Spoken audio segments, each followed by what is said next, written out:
Now I'm going to show you some tricks and some final things we need to do to our graph.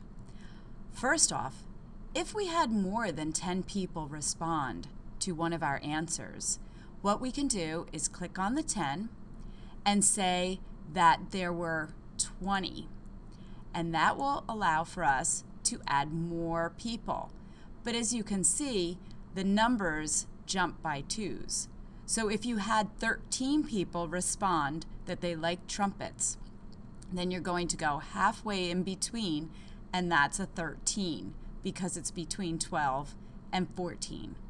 If there were 14 people, you would bring it up to the line. So you may see that some of your pictures will be cut in half, but that's only because it's one of the numbers that's in between. We need to add a title to our graph. So we click on Title, and the title for my graph would be Favorite Instruments. And when I type that, I say OK, and now I have a title.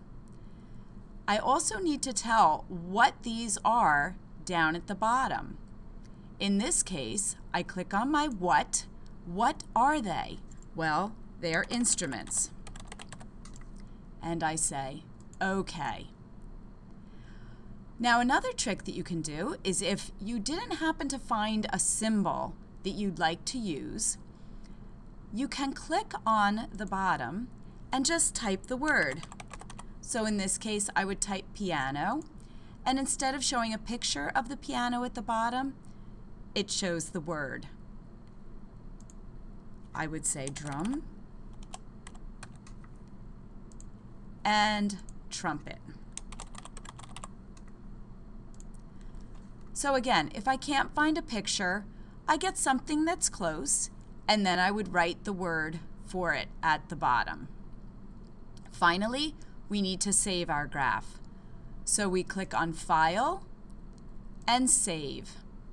Make sure to give it a name. So mine would be Instruments.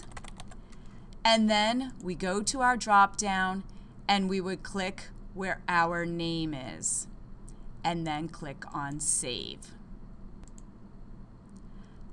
Those are some tricks and some final things that we need to do to our graph.